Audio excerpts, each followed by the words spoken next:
경상북도에 대한 국회 행정안전위원회 국정감사가 오늘 열렸습니다. 의원들은 최근 대구시와 경상북도가 추진에 나선 대구 경북 행정통합에 대해 집중적으로 질의했습니다. 행정통합이 지방분권에 역행한다는 지적과 균형 발전을 위해 필요하다는 답변이 오가기도 했습니다. 오늘 첫 소식은 이호영 기자가 전해드립니다. 안동 출신 국민의힘 김형동 의원은 최근 불거진 대구 경북 행정통합론에 대해 행정통합이 곧 지역 발전과 이어질 수 없고 대구에 경북의 인재와 자산이 블랙홀처럼 빨려 들어갈 것이라고 우려했습니다. 반대와 유보 의견이 상당히 많은데도 이를 무시하고 행정통합을 추진하는 것은 이해하기 힘들고 지방 분권에도 역행한다고 지적했습니다. 지방자치, 지역 분권에 대한 얘기가 많은데 도내 대구 경북 안에서도 분권이 이루어져야 되는데 통합이라는 이슈가 오히려 그런 부분에 역행하는 거 아니냐라는 다양한 의견과 우려가 있습니다. 이철우 지사는 30년 내에 경북 23개 시군 가운데 19개가 사라지고 대구도 일부 소멸 지역에 들어가는 만큼 균형 발전 차원에서라도 행정통합이 필요하다고 답변했습니다.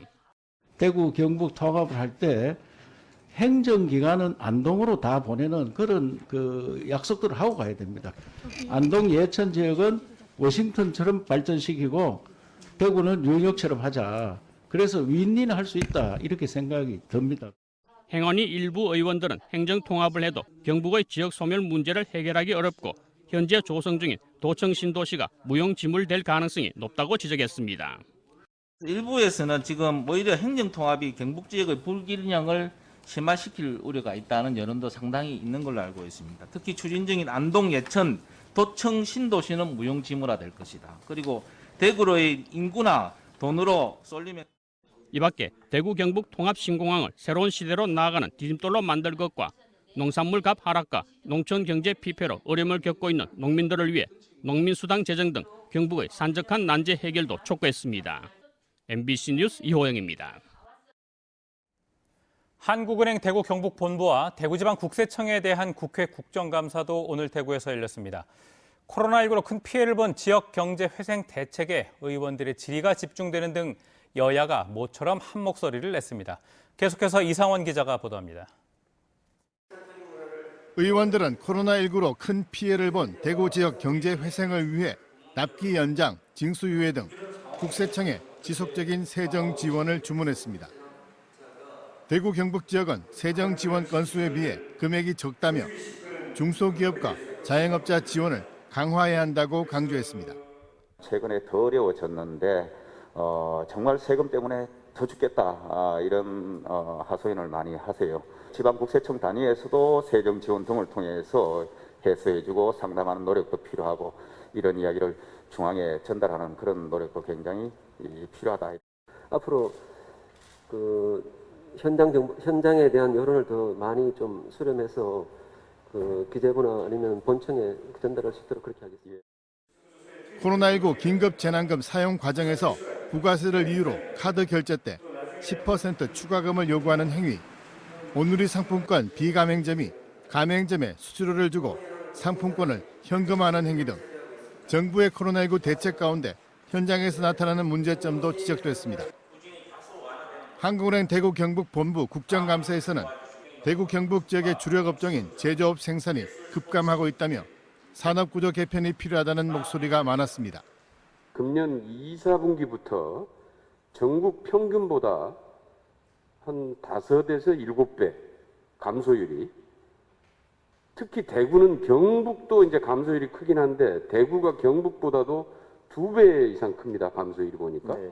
자동차 산업에 대한 수출이나 섬유 이런 수출이 굉장히 타격을 많이 받았고요. 그러면서 실질적으로 우리 대구 지역의 자동차 부품 공업이나 공장이나 이런 쪽에서 많은 타격을 입었던 걸로 지금 그렇게 파악을 하고 있습니다. 지금. 위기의 지역경제 회생을 위해 한국은행이 지역경제 현황 조사나 통계자료 작성 같은 소극적 업무에서 벗어나 적극적인 역할을 해줄 것을 주문했습니다. 원래 코로나19로 가뜩이나 어려운 대구 경북 지역 경제가 큰 타격을 입은 상황이어서 당면 현안 해결은 물론 미래지향적인 정책 대안을 찾아야 한다는데 여야 의원 모두 의견을 함께했습니다. MBC 뉴스 이상원입니다. 내년부터 대구에서도 초중 고등학교 모든 학년에 무상급식 시대가 열립니다. 대구시는 그동안 무상급식 도입에서 다른 지자체보다 늘 한 발 늦다는 비판을 받아왔는데요. 내년에는 중학교에 입학하는 모든 신입생에게 교복도 지급하기로 했습니다. 한태영 기자입니다. 내년부터 대구도 초중 고등학교 모든 학생들에게 무상급식을 합니다. 고등학교의 경우 올해 초 고3부터 시작해 내년에 2학년, 2022년에는 모든 학년을 대상으로 할 계획이었는데 1년 앞당긴 셈입니다. 지난 2017년 초등학교 4, 5, 6학년을 대상으로 처음 시작한 이후 4년 만에 모든 학년으로 확대했습니다. 대상은 25만여 명입니다. 코로나19로서 어려운 우리 학부모들 경제적 부담도 덜어드리고 또 우리 학생들에게는 또 코로나19에 있어서도 학습에 지장이 없이 또 씩씩하고 튼튼하게 잘 커나갈 수 있는 그런 힘이 되었으면 좋겠다. 예산을 핑계로 전국에서 가장 늦게 무상급식을 도입했던 대구시가 이제야 다른 지자체와 보조를 맞춘 겁니다. 재원은 대구시가 교육청에 줘야 할 학교 용지 부담금 특별회계 미전출금 가운데 오는 2024년부터 3년 동안 갚을 예정이었던 150억 원을 포함해 200억 원을 내년에 앞당겨 지급해 충당합니다. 또 내년부터는 대구 시내 중학교에 입학하는 모든 신입생들에게 교복을 무상으로 지급하기로 했습니다. 1인당 30만 원가량의 교복비 부담을 덜게 됩니다. 우선 내년에 중학생을 대상으로 해서 무상 교복 지원을 시작하고 후내년에는 고등학생까지 전면 무상 교복을 지원하게 되겠습니다. 경상북도와 도의회, 경북도 교육청도 오는 2022년부터 하려던 모든 학년 무상급식 계획을 1년 앞당겨 내년부터 시행할 것을 검토하고 있습니다. MBC 뉴스 한태현입니다. 유례없는 긴 장마와 연이은 태풍에 경북 동해안 지역의 올해 벼농사가 흉작입니다. 특히 해안 지역은 강풍에 염분 피해까지 당해 수확량이 절반 가까이 줄었고 등급도 형편없습니다. 김기영 기자가 전해드립니다. 황금색이 내려앉은 들녘에 수확의 계절이 돌아왔습니다. 하지만 농민들의 얼굴은 그리 밝지 못합니다. 어느 정도 예상은 했지만 막상 추수를 해보니 수확량이 더 줄었습니다. 금년은 흉해입니다. 예를 들어 옛날 같으면 작년만 해도 채평당에 55포대기 40kg짜리 55포대기쯤 났는데 금년에는 45포대기 채 안 됩니다. 전반적으로 수확량이 20% 정도 줄다 보니 수매 기준으로 가격은 조금 오름셉니다. 작년에는 조곡 40kg에 6만 원 정도 갔는데 올해는 한 6만 5천 원 정도 가고 있습니다. 그래서 가격은 좀 좋다고 볼 수 있습니다. 이마저도 정부가 물가 안정을 위해 공공 비축미를 풀면 가격 상승은 얼마 가지 못해 꺾이고 말 것입니다. 바람이 강했던 해안 지역은 벼잎이 하얗게 변하는 백수 현상으로 수확을 포기한 논도 있습니다. 태풍에 딸려온 벼멸구 피해까지 겹쳐 탈곡해봐야 건질 게 없습니다. 예년에는 특등과 1등급이 8, 90%였지만 올해는 30% 선에 불과하고 좀처럼 나오지 않던 3등급도 있습니다. 종전에 같으면 1등, 2등이 많이 나오죠. 그런데 금년에는 그렇지 않아요. 뭐 3등도 나오고 등 외도 나올 기고. 정부에서 해줄 수 있는 대책은 피해별을 싼 값에 수매해주는 것 외에는 없어 농민의 한숨을 잠재우기에는 역부족입니다. 올해 수확량이 적었던 것은 벼 쓰러짐 때문, 잦은 태풍 등 기후 변화에 대응이 필요합니다. 경주시의 경우 삼광벼가 87%를 차지해 사실상 단일 품종이나 다름없습니다. 삼광벼가 밥맛은 좋지만 쓰러짐에 약해 위험성 분산 차원에서 경주시는 한두 개 품종을 더 확보하기 위해 수년째 실험하고 있습니다. 새칠보 같은 경우는 저희가 올해 4년차 지역 적응 시험을 하고 있고 안평벼는 올해 처음으로 하고 있는데 상강벼보다는 확실히 도복에 강합니다. 오늘 식탁에 오른 밥 한 그릇은 풍년일 때는 몰랐던 농민의 수고로움입니다. MBC 뉴스 김기영입니다. 경북에서 해외 유입에 따른 코로나19 확진 환자가 2명 더 늘었습니다. 경상북도에 따르면 경산에 사는 30대 멕시코인이 지난 17일 멕시코에서 입국한 뒤 양성 판정을 받았고 지난 16일 인도에서 입국한 구미에 사는 30대 내국인도 확진 판정을 받았습니다. 이로써 경북의 누적 확진 환자는 1,575명으로 늘었고 대구는 신규 확진 환자가 나오지 않아 누적 확진 환자 7,142명을 유지하고 있습니다. 소방차가 화재 현장에 7분 안에 도착하는 비율이 경북의 경우 40%에 못 미치는 것으로 나타났습니다.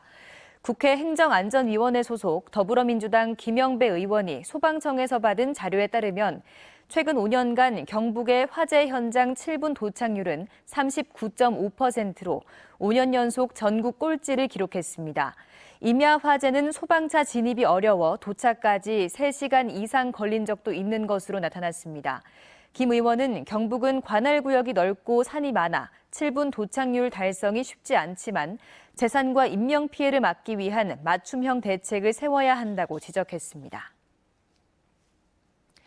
경북도 교육청의 미집행 예산 규모가 전국 교육청 가운데 가장 많은 것으로 나타났습니다. 국회 교육위 곽상도 의원이 전국 교육청 예산의 5년치 월말 잔액을 분석한 결과 경북교육청의 미집행 예산이 5,445억 원으로 전국에서 가장 많았고 이 중 4천억 원은 1년 이상 정기 예금에 넣어둔 것으로 나타났습니다.